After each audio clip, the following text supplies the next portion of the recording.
introduce Kai Frazier, my friend.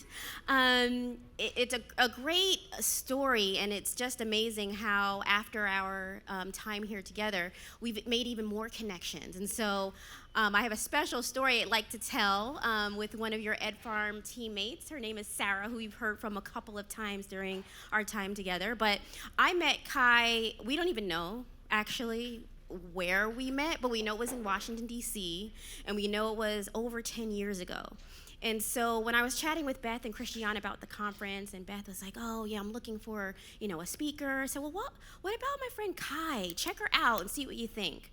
Literally 48 hours or so, Beth's like, I called her. We had a great conversation. She's going to do it. I'm so excited.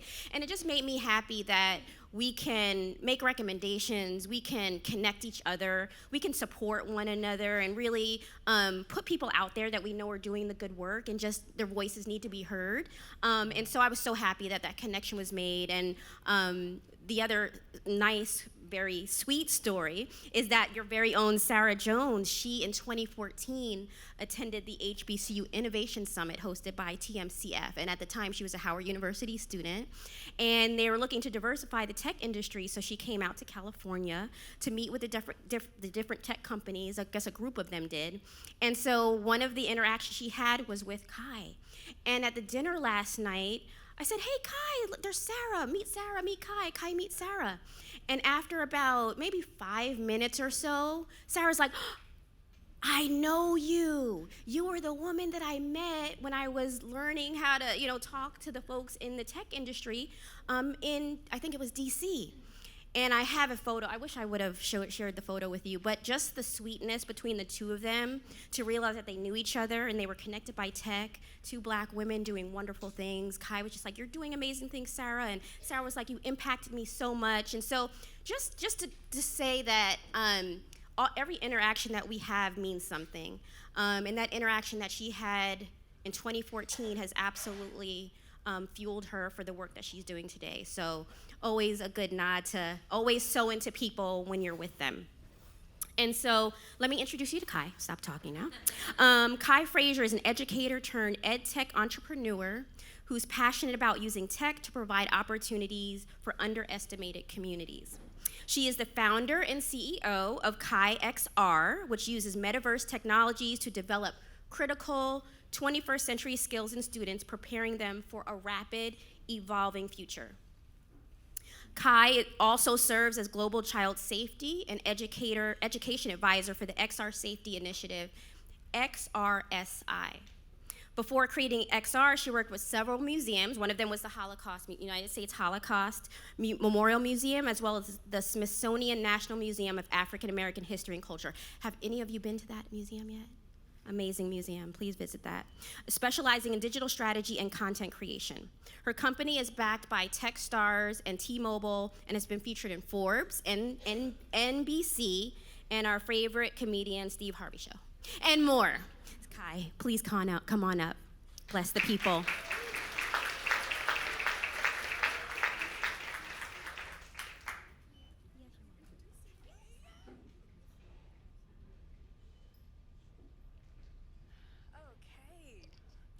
Does my tech work? Check. Oh, look at that. Okay, hey everyone. Thank you so much for having me. Beth, thank you for the email to get me here. This has been a phenomenal conference for me. So I'm just so excited to share the room with educators. Most of my time is, I live in Oakland, California by way of Washington, D.C., so most of my time is in tech circles. So it's rare I get to rock out with such fantastic educators. So first, just thank you for that. I really appreciate it. So my name is Kai Frazier. I am the founder and CEO of Kai XR, where we make safe pathways to the metaverse for students. Today, I'm super excited to share with you a bit about my background, my VR company, and take you through an intro to the metaverse. Beth said I had to make sure we talked about all things metaverse definition, so I got y'all covered. But before I start, I like to be fully transparent about my why. I don't have a tech background. I've never had any aspirations to start a company, but I like to think of myself as exactly the type of student that my company aims to reach. I grew up in Virginia, And my sister and I grew up in a very tumultuous household where I had to hustle daily just to get us both 40 cents for us to afford our school's reduced lunch. So we grew up rarely leaving our neighborhood. And if things couldn't get worse, by the time I was 16, I would suddenly find myself homeless. So some nights were rough, and I slept in my car, that 1980 Toyota Corolla. But things changed my senior year when the couple in the middle, Miss Estelle and Mr. Herbert, took me in and let me stay with them. The teachers I had knew I lived a really hard life, and they sewed into me to make sure I did not become a victim of my circumstances. And through the grace of God, I was able to graduate from high school. So I didn't really have any plans to go to college. I always had been focused on survival. My motto was actually was C's get degrees, and I really believed in that. So Mrs. Stella and Mr. Herbert, they had different plans for me, and they put a deposit down for me to go to college. And when you've been shown grace like that, you gotta pay it forward. So I became a middle school history teacher in Title I schools, where I worked with students who were also like me, who never left their neighborhood, or were homeless, or had incarcerated parents, or didn't eat when they left the school, right? So the students in my classroom depended on field trips to give them access to the world around them. However, I taught in the Northern Virginia area, which is right next to Washington, D.C., about 20 minutes from D.C., and my school couldn't afford the buses to get the kids there. We couldn't afford the school lunches that we had to pay for, so we didn't really get to go on field trips, even though they were directly in our backyard. But we're not alone. Since 2010, 50% of schools no longer take field trips. With COVID-19, nobody took field trips. And this is unfortunate because when kids go on field trips, they're actually 95% more likely to graduate from high school. That's because they are, at an early age, they're exposed to new cultures, ideas, sounds, careers, and that dramatically changes their outlook on life.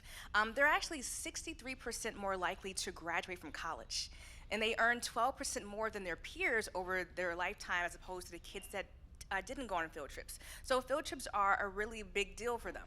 So I had this big plan. I'm like, it's gotta be easy, right? So I had this plan that I was going to leave the classroom and work at museums to figure out this field trip problem.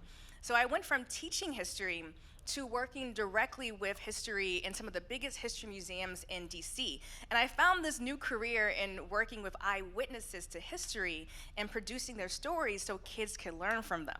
So it's really special for me to see Sarah working on the movement right now, because this was my whole career for a really long time. So I specialize in producing stories of struggle, a lot of the darker sides of history, so a lot of things about genocide and mass atrocities. So I had the pleasure of working with survivors from the Holocaust, the Syrian Civil War, ISIS survivors, Rwandan survivors, even civil rights heroes. And the lessons that my survivors taught me were life-changing, and these were the stories of humanity that I really wanted to share with my students. So just going through this, I can barely see by interviewing John Lewis and having him give me his firsthand accounts of what he experienced before he passed away. In the middle is one of my Holocaust survivors talking about how the changes people made in his life to have him to still survive.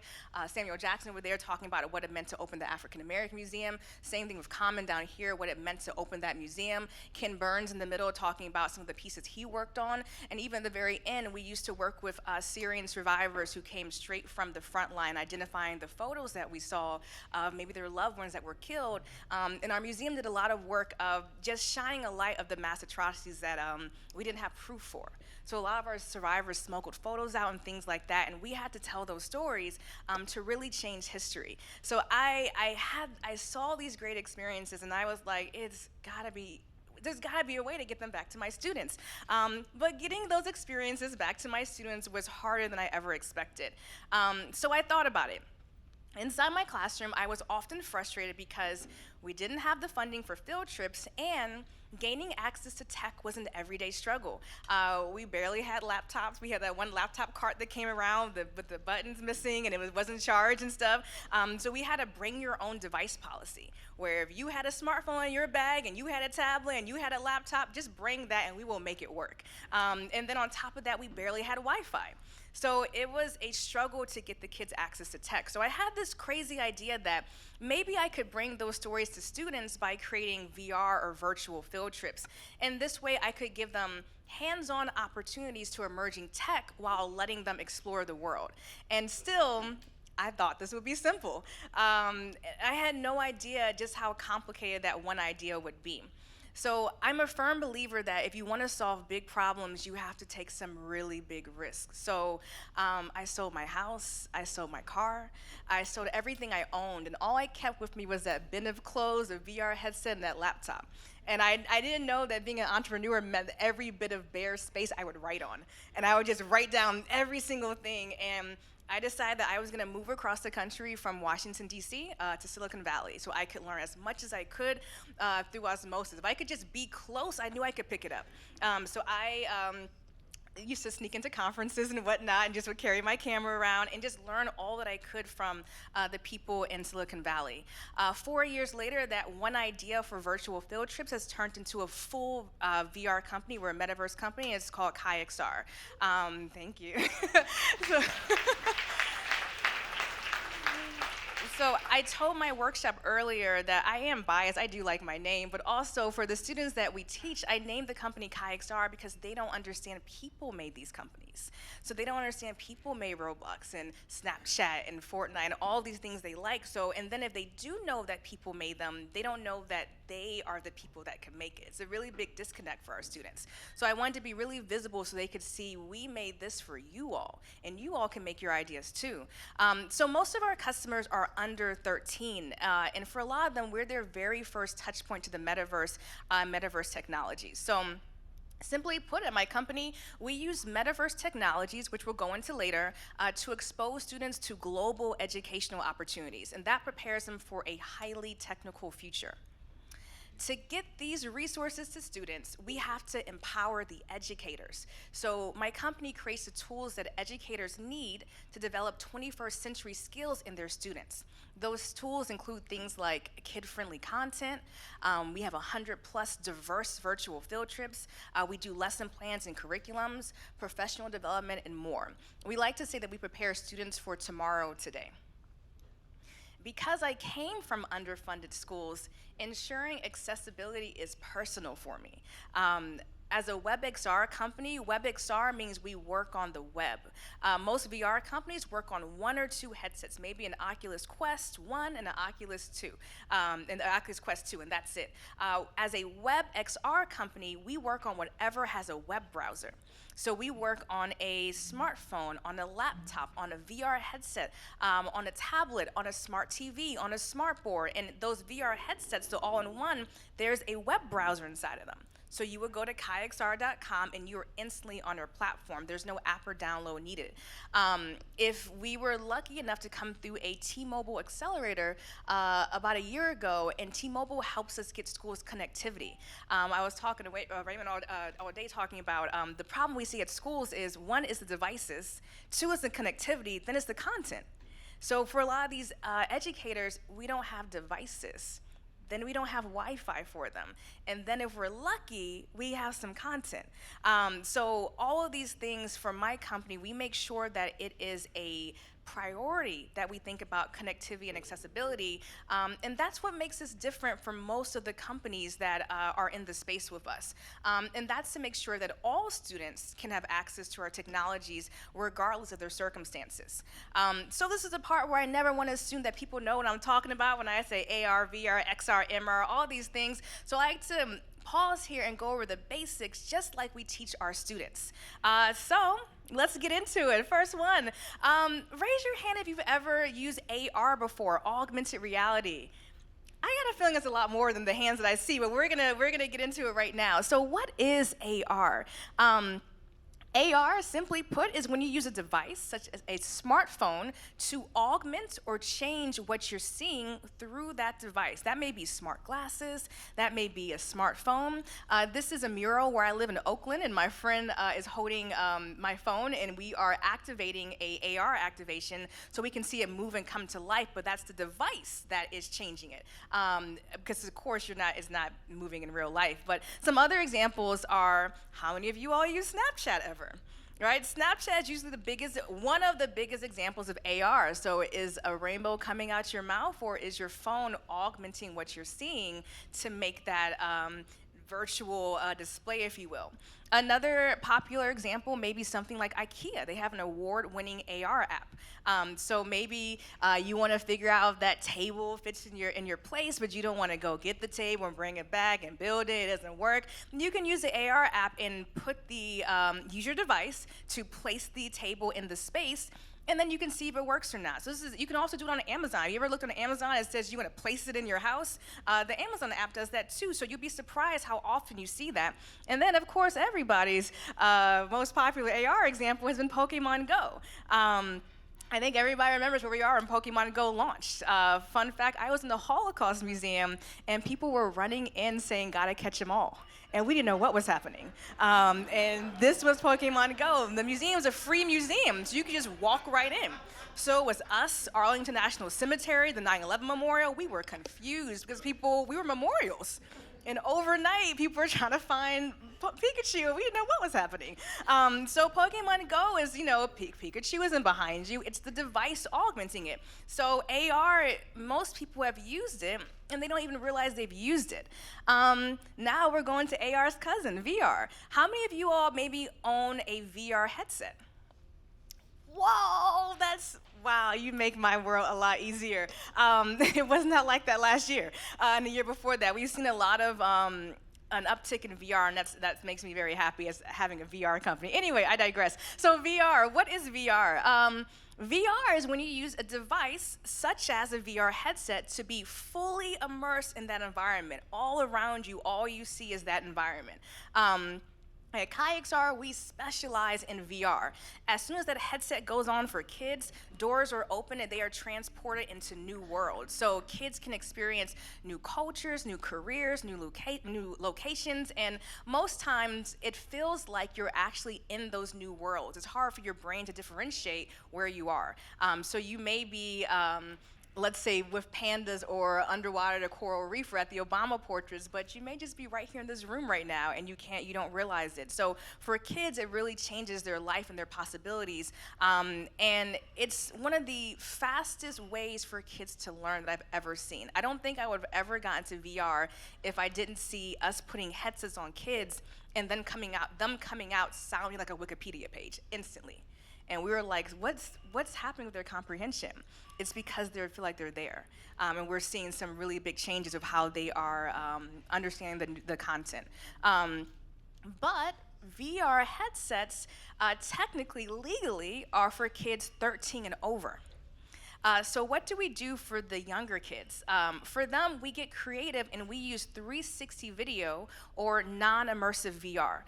So what that looks like at KayXR, we call that exploration mode, just a little bit easier than non-immersive VR. So this is when you're not fully surrounded by a virtual environment, and you're gonna move your device around you in 360 degrees. So the way that looks, if you're seeing, you physically have to move your tablet or your smartphone around you, and you may see penguins below you, penguins behind you. So for kids, they feel like they're on a scavenger hunt. And the action for them, they will watch the video over and over and over again because they're learning new things at every corner. So this is how we get kids into a pathway into VR for them if they're 12 and under. So those are some of the basics. I'm not going to go deeper, but now we get into the big buzzword, right? What about the metaverse? What is that? So here's the thing. There's no universally accepted definition of a real metaverse, except that maybe it's a fancier successor to the internet.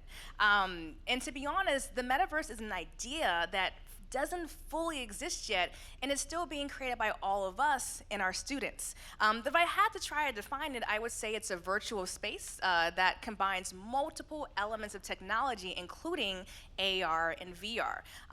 In the metaverse, you can explore, dream, and create with others that aren't in the same physical space with you. But what do I mean when I say it's an idea that hasn't fully been created yet? So consider the following. In the early days of TV, raise your hand. Do you remember when TV used to go off at night? Right? Okay, there we go. That's my people. So back in the day, you would watch TV, and I remember they would play the national anthem, and then it would go to fuzz, and it would just be static for the whole night until the next day, right? That's the early days of content making when we had the TV. So compared to today, we had very few programs and channels. It wasn't until CNN came out in 1980 that we had the first 24-hour TV channel, and then more channels followed, like BET and MTV in 1981. So we got more channels because we kept creating content. What about the internet? The dot-com boom happened in the mid-1990s, and the internet went from having very few websites to boom. It was the tech boom, right? It was the internet. Fast forward to today, there's a website for almost anything. You can go to WordPress right now or Squarespace and make your own contribution to the internet by making your own website. So what about the metaverse? Just like TV channels and the internet, it's growing more robust every day as more content is being created. And it's gonna be our students that lead the way in this virtual space. So students will always ask me, like, Ms. Frazier, what can I create in the metaverse? And I always give them one answer. You can create anything you can imagine.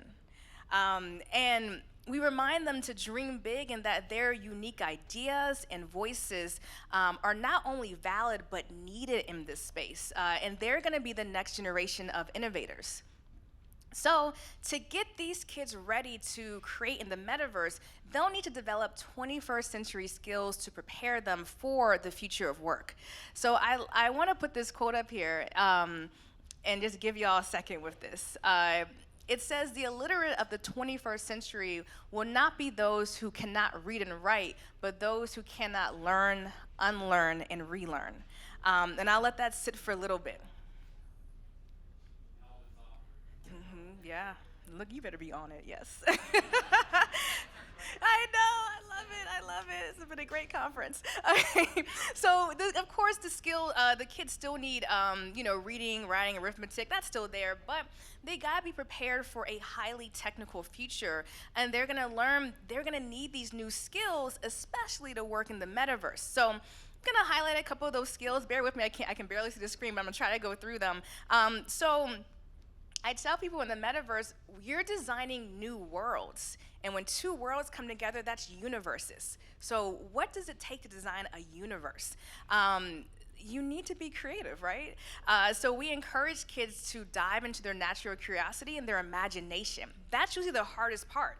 We tell them, what does it sound like? What does your universe sound like? Who are the people? What do they do? Where is, and their minds are blown. They have to keep thinking about this stuff. So we have to get them to think bigger and bigger and bigger to make this 360 environments that we're talking about.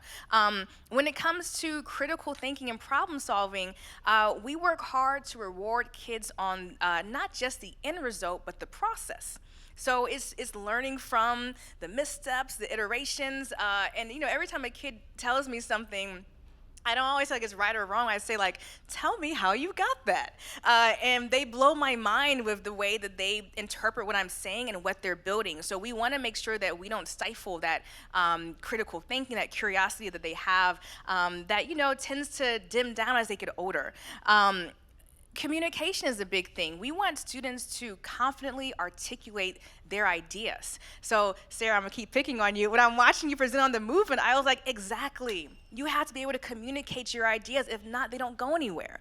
So it's a really big deal to teach kids to be vulnerable enough to stand in their genius and to communicate what they're seeing, even if nobody else understands it. And then we want the kids to start thinking about collaboration. You don't have to do this by yourself. This is hard. I'm a solo founder. Don't ever be a solo founder. It's a really hard thing to do, so collaboration is really important for this. And then getting them all of these things we're talking about, this is what is the basis of creating in the metaverse. So we like to walk kids through examples of how their skills and their interests can translate into metaverse careers. So from my workshop this morning, we talked a little bit about this. So we tell kids that VR is usually created in about 1 or 3 ways. We have VR filmings, we have mixed reality studios, and we have VR developers. There's a lot of other ways to do it too, but these are the bulk of the 3 ways that we actually create.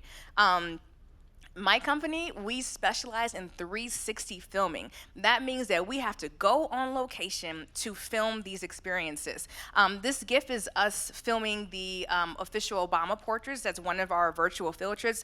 Anytime you see these squares, this is one of our field trips for the kids. So kids can go to the National Portrait Gallery and be up close and personal with these portraits. And what I mean about creating in this space is you can't view these anywhere on the metaverse except for our sites. And something as big as these portraits, wouldn't you think you could view on all the VR websites? Well, you can't, because we don't have a lot of inclusive VR sites. So a lot of this content does not exist unless we make it. So in this GIF, you can see the camera right here. It's a kind of a rectangle, but I'm gonna talk a little bit about how we make this stuff. So that's the camera right there. So when we do 360 filmings, our cameras look a little bit different than normal cameras. You almost have to learn about 2D cameras, unlearn it, and then relearn to understand how 360 cameras work. If you look at the two cameras, we have the 2D camera and then we have a 360 camera. And you can probably already tell what's different about it. It's got a whole bunch of lenses, right? Why do you think it has that many lenses? Because we gotta film like this, right? We're talking about look up, look down. This is a 360 camera, and kids can get these as cheap as, I don't know, like $75. They can attach them to their smartphones. So when kids want to start creating using 360 filming, it's doable. You can upload it to YouTube right now. And YouTube is one of those platforms you can see 360 degrees. So this is one of the things, one of the big rules that's hard to learn with 360 cameras. The rule is, if you can see the camera can see you. So when we do filmings, we'll hide behind corners because we want to film the full shot and make sure, or we have to do some really fancy editing. I don't recommend that. So we have to make sure we hide. And this is very different from when we do normal filmings. Everybody gets to be in a shot. We can all be behind the camera, not with this one. So this is one of the things that we work with kids to start thinking about how VR is actually created. We also highlight careers. So I'll be the first one to tell you, I can't code. I've tried. I have not succeeded yet. I don't know if I want to, but I do a lot of other things which are very time consuming. So I try to tell kids, like, there are a lot of options that you can do in this field. So I work with writing. I am the writer. What's going to be in the script? What are they saying with the words? And then I do logistics. Where's everybody standing? I mean, this is a lot of work to pull off these productions. We do about 1 or 2 a year, and the rest we curate. So this is kind of what it looks like. So we walk kids through what it looks like for a storyboard. This is one of our VR experiences at the Negro Leagues Baseball Museum in Kansas City, Missouri. So what we did is this storyboard is 19 scenes rooted in curriculum. So we start off by going over geography, where are we in the world, when we talk about Kansas City. We go over vocab, so I gotta pull out the vocab from segregation, discrimination, and put all that in a script. And we pull it all together. I gotta sit there and direct all the people, tell them, camera can see you, can it? You gotta get out the way of the camera. So we're doing all the production. And then it actually goes to the final scene where it can be used in VR. So all the post-editing and things like this, but this is a creativity and innovation to be able to pull a lot of these things off. And these productions are no easy feat. So we just finished filming at the New York Public Libraries, and I try to tell students, it's not just me. We have a full team that comes together. So you can see my videographers over here in the shadows. We have the cue cards, we have the lighting, we have sound in the back, but these are big things. So this is now collaborating of all these people. We had a crew of 10 to pull off this last filming. And once again, the reason we're filming at the New York Public Library, this is the Schomburg Center for Research and Black Culture. And where I'm standing is where Langston Hughes' ashes are buried. So this is one of the experiences that we really want to make sure comes to, because you can't see any other VR experience that takes you to we have Langston Hughes' ashes here. We also have the missing chapter to Malcolm X's autobiography is in this institution. So we went through and make sure we highlighted this history because once again, if we don't film it, it doesn't exist right now. Just like those TV channels, just like the internet. So we are working very fast. So when your students are looking at virtual field trips, what are they gonna see? The second way that we make VR may be a mixed reality studio. So this is a green screen. So we have an experience that takes you through what it's like to use a mixed reality studio. Of course, this wraps around the entire room because it's 360 degrees above you, below you. And then we can add graphics or background anywhere that there's green. To do this is a lot of my Hollywood folks that are doing this in LA. A lot of the VR folks that we work with are either in Silicon Valley, which is most of the tech part, but the storytelling, that comes down to a lot of our Hollywood colleagues. So Amanda is one, and you can see in her hand, she has these 2 cameras. So the cameras look a little different, but it's lots of lenses, lots of cameras, and she's doing the production, the directing, a lot of problem solving and collaboration to pull these things off. This role isn't super technical, but this is one of the most important roles when we're making these productions. So once again, yes, I don't code, but we do a lot of other things to make sure all the pieces come together. And then one of the last ones that people are most commonly familiar with is VR developers. So coding out all of the motions and actions with this. So when you are making VR development, you're usually using a system like Unity or Unreal, and you can make full worlds. You're making characters, architecture, all these different things, and that's how most VR games are created. But coming down to accessibility, Unity is a kind of a powerful tool, so it may crash that Chromebook if you don't do it right. So you need usually a heavier gaming computer like a Razer, or you need like a bigger PC to do this. So I'm going to talk a little bit about the makerspace that we have later, but it's not revolutionary because it's a makerspace that we've made. It's because our makerspace runs on a smartphone. And those are the things that we're doing to get kids off the sidelines so they can also think about this. One of the devs that we highlight is no relation, Lauren Frazier. She's out there with me in Oakland. And she talks about, in my workshop earlier, we watched a part of her game, and she's thinking of what is the world going to look like? What does it sound like? Who are the characters? And as a black female making this, it looks a little different than other games. So she is going through every scene, every sound to make a world that she wants, and she's making universes. You got one game, it's a world, you keep building it out. You think about Mario as one world and they keep going. These are universes that we're making here. So to prepare for all these roles, bringing it right back to 21st century skills, this is another form of literacy that we are sometimes overlooking. And without going on a soapbox, I feel very strongly about literacy because we usually just work with the students. Maybe we work with the teachers, but we're really leaving out the parents. And when we're doing literacy, we need that trifecta, right, of the teacher, the parent, and the student together to really stick these new literacies. So when we're talking about information literacy, can the kids evaluate data? A lot of these kids don't know the difference between fact and opinion right now. I don't know if you noticed it, it's really challenging. I used to teach like primary and secondary sources. They don't know what's what, right? So being able to process information and media literacy, think about me doing a VR experience and me getting my facts from wherever, right? Like, it's really serious. Like, can you actually go through and analyze media? And then technological literacy. Can you manage, understand, and use different types of technology, AR, VR, XR, all these different things that we will talk about. So now, we're gonna go ahead and get into what my company offers to pull it all together. So, as I mentioned, KaiXR is usually a student's first real touch point to the metaverse. And we take that responsibility very seriously. To get started, we ask every client their learning objectives. This may be hard to read. I'll highlight a couple of these, but we say that our KaiXR promises that once you tell us, we ask you for 3 goals to get started as a pilot. And we are gonna make sure we go above and beyond to meet every single goal that was important to you. So these things may be like demystify the basics of AR, VR, XR, the metaverse. We just did that. Maybe it is explore metaverse career pathways. Maybe it's just improving overall technical and digital literacy.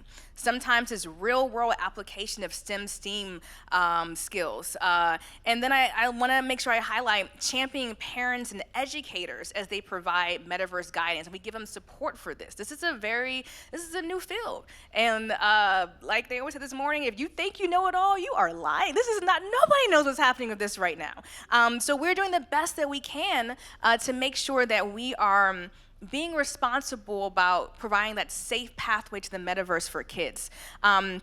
So our main offering is we do our 100 plus kid-friendly virtual field trips where kids can learn about any subject in an interactive environment. We like to say from the Obama portraits to aerospace engineering, kids get a front row seat to new cultures and careers. When I first made I'm pretty much the one that curated this library of content, and I started to make it because I thought about what didn't I have when I was teaching that I really wanted, that I couldn't find content for. And I started off thinking like, oh, it's really important for maybe little black girls to see examples of other black girls, representation of what they're doing. So for example, our VR experience on aerospace engineering is a black girl named Tiara out of Atlanta, and she's talking about how her experience in 6th grade STEM camps led her to now making a rocket launcher for NASA that's going to send people to Mars. And you get to walk with her through NASA and see what it looks like. And I was like, yeah, that's great. And then I had to realize it was just important for my little white boys in my class to see somebody like Tiara in this work too. So it was not only representation, it was just having an inclusive worldview so people could see different examples of those who are different, because that's what's making good global citizens and digital citizens as well. In addition to the field trips, we offer access to a growing number of viewing guides that accompany the field trips. So I'll give you like a little snapshot of what that looks like. The one VR experience that made me sweat making it was CRISPR. Raise your hand if you know what CRISPR is. You ever heard of CRISPR? Yeah, that was, okay, so I knew about CRISPR, but boy, this tested my biology to the max. So CRISPR is DNA editing. So right now, using CRISPR, you can cure 89% of diseases by DNA editing. The main woman who did this, her name is Jennifer Doudna, the main scientist. She's the blonde lady right here. She just won a Nobel Prize in her work in DNA editing. And one of the things that they're doing a lot of testing for is sickle cell anemia. So now there is a way to cure sickle cell anemia. Shouldn't kids know about this, right? So if you're like me and having to do a virtual field trip taking people through CRISPR, this will make you sweat because there's a lot of technical stuff to it. So this viewing guide goes over things like a field trip overview. We're going to the Innovative Genomics Institute at UC Berkeley to talk to Jennifer Doudna, one of the leading scientists in CRISPR. So we talk about that. And it's great because the way that I wrote this script is she comes into the camera and she says, students like you will be the next generation to decide how CRISPR is used, and we're counting on you to, responsibly administer this new technology for others for the world. So when we're doing this, we go over learning goals, we go over vocab, we do critical thinking questions, and then we do related resources. So you can click and see what it means to be an intern in this lab. I mean, they had young kids here, diverse kids doing all of this and when we were here. The crazy thing is, I emailed them and was like, can I tour? Before we got this contract, I was like, can I just tour it? Who do I have to talk to? And they were like, ma'am, anybody can come in and tour our facilities. I had no idea, so it was so accessible, yet nobody knew. So we were able to bring this to VR. Anyway, let me keep it moving. We also do metaverse curriculum. So of course, when we get started with all this stuff, kids are like, how do I make it? All these questions that come up next. So we go over what is AR, VR, XR, how is VR made, metaverse careers, and then we do a create-a-thon where we give them a real-world problem and we put them together and help them solve, and they have to innovate and make a workable prototype that they can use using metaverse technologies. But what about the educators?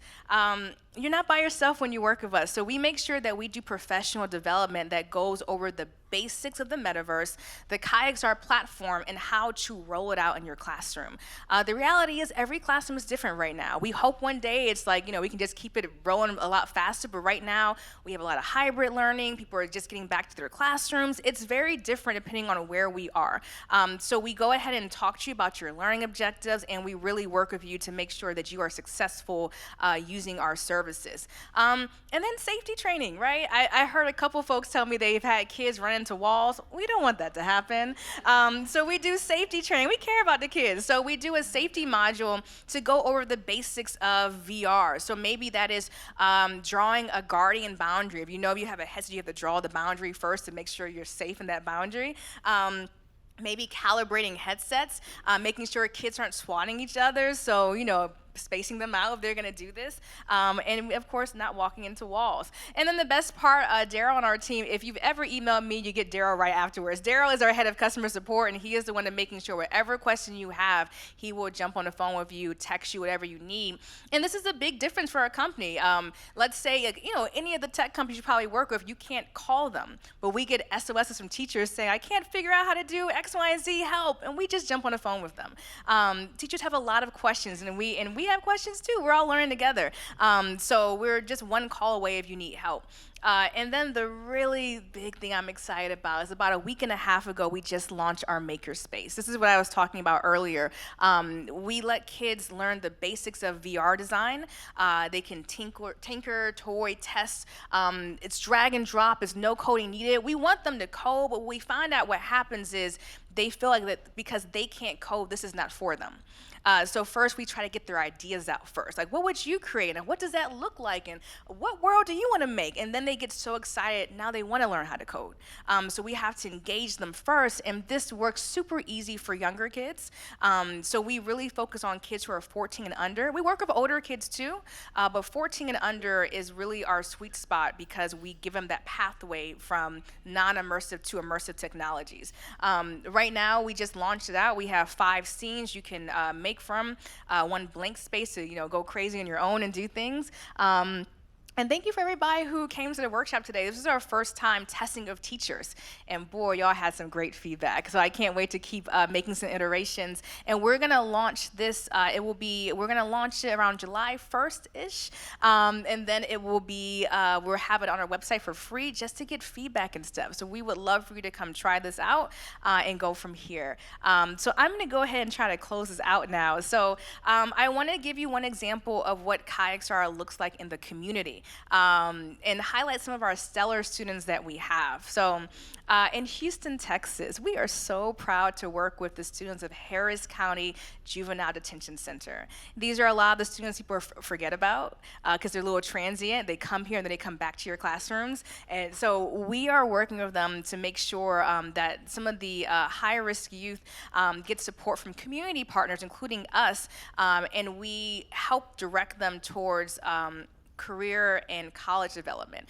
Basically, we want to end recidivism for these kids. And for a lot of times, when they even know that there's pathways that exist, like I said, the whole life trajectory changes. So Harris County, Houston, Texas, came to us because these were their learning objectives. They wanted to improve digital literacy. They wanted to demystify AR, VR, XR, and the metaverse.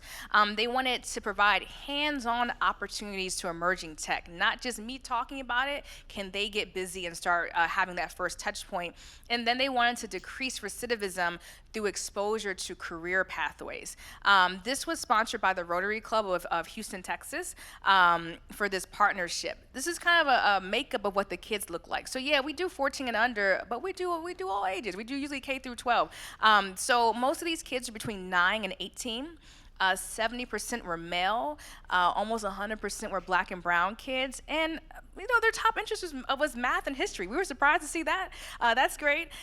So we worked with about 100 kids. The way this group works is they're all in units. They can't cross units. There's a lot of technicalities here, and there's very low connectivity. So it's like a cement building. It's very hard to power these sensors, so they're often forgotten about.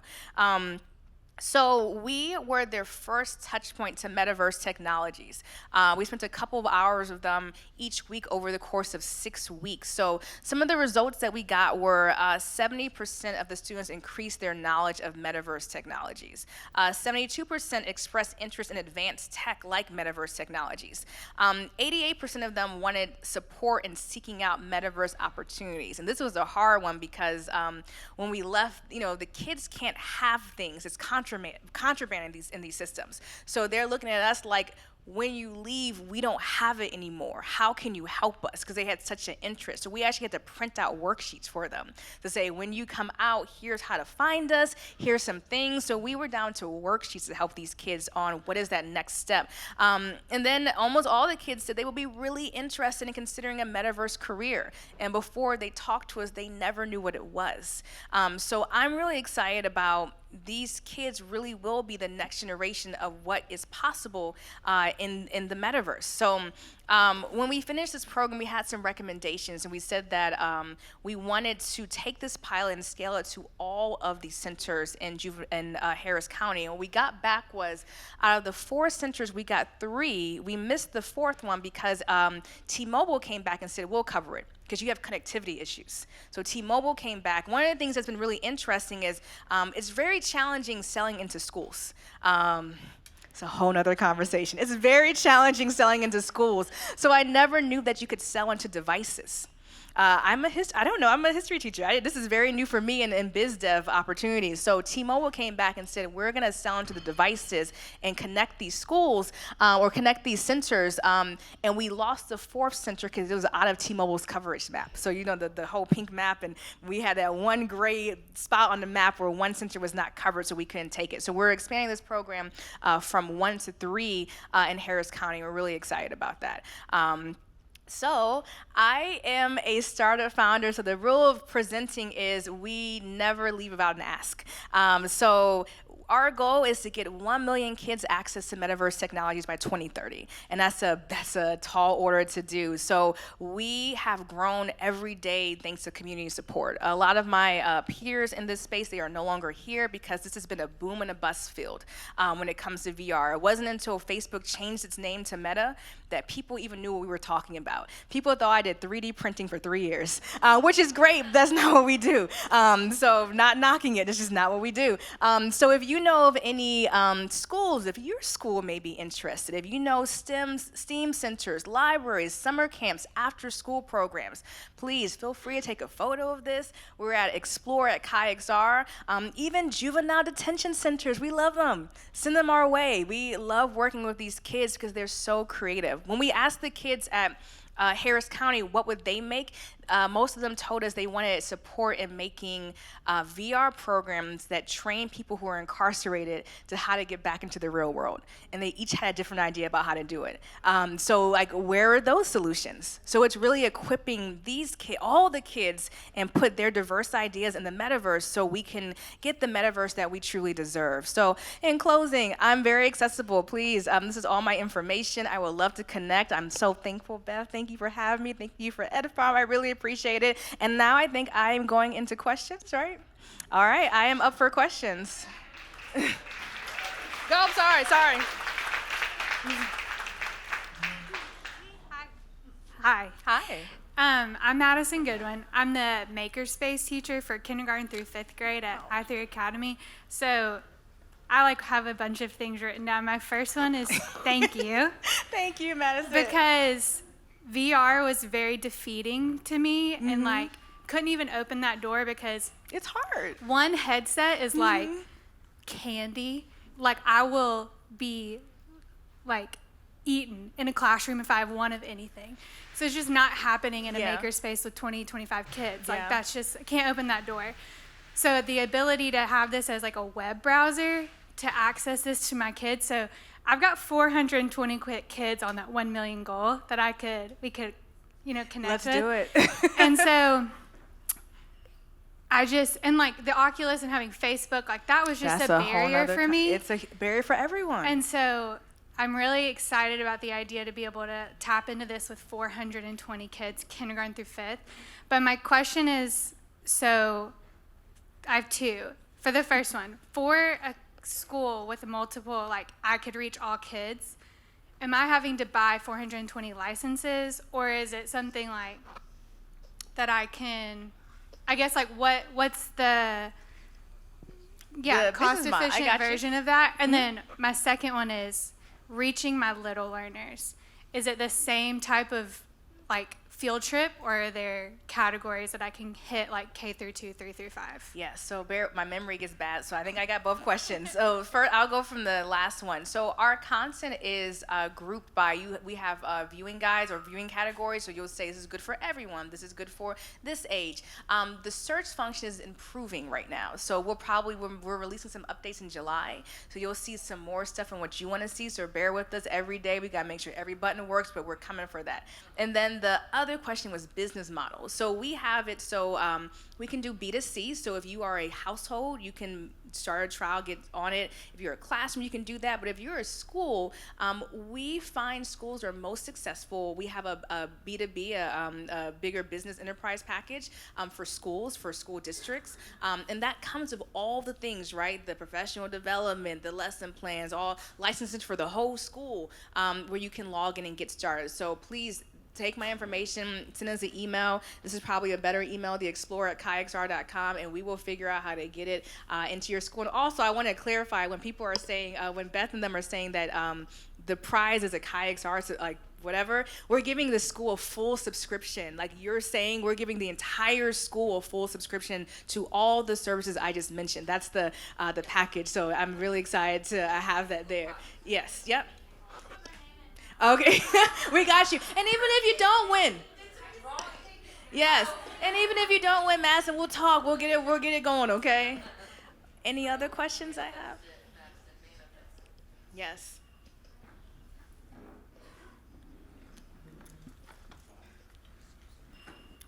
Good afternoon. I actually just wanted you all to go back because I didn't know if that was the correct number. You had 510-993-993, and I didn't know if maybe you had some new metaverse number that we were missing. Let me go back. My slides have been a little delayed. Give me 1 second. It should be 510-993-0993. Yeah, you my missed Oakland all of number? that. No, it's Is it off. still- It's my slide is, I'm missing you're right. You know what? I appreciate That's that you. new metaverse number. You know what? We missing a number. I got you. So I'm gonna say it for you because my slide is between two slides. So the number is 510-993-0993. So 510-993-0993 and info@kayxr.com. Thank you for that. Every presentation, somebody's like, that's misspelled. And I was like, you know what? I am a history teacher. Sometimes the things are misspelled. I apologize. So I appreciate that. Thank you so much. Any other? I had another one over here. So I have a question. Sure. We have old equipment from Google Expedition that is like obsolete. Is there a way to use your program with those headsets? Or Sure. You mean the Google Cardboard headsets, correct? Yes, but we actually have the hard ones with the. Yeah. Okay. So let me answer your question in the best way I can and not get too technical. So we're a web-based platform, meaning we work on web browsers, meaning that we are in the hands of each web browser. For Android phones, we are able to take our platform using a smartphone, and we have a button that will split the phone into two viewfinders that you can put in your VR headset. Apple's made a change in recent that we cannot do that anymore. So we would have to develop a whole app for that to work on a iPhone. But on an Android phone, it does work right now in a two-part Google Cardboard. And if you don't want to use the Google Cardboard, you can use a tablet or just a smartphone by itself in exploration mode. So that's a yes. No problem. What school are you at? Okay, we'll make sure we get with you to make sure that it works. Okay. Any other questions? If not, like I said, please send me an email. I really do appreciate it. Thank you so much, Ed Farm. I appreciate it. Thank you.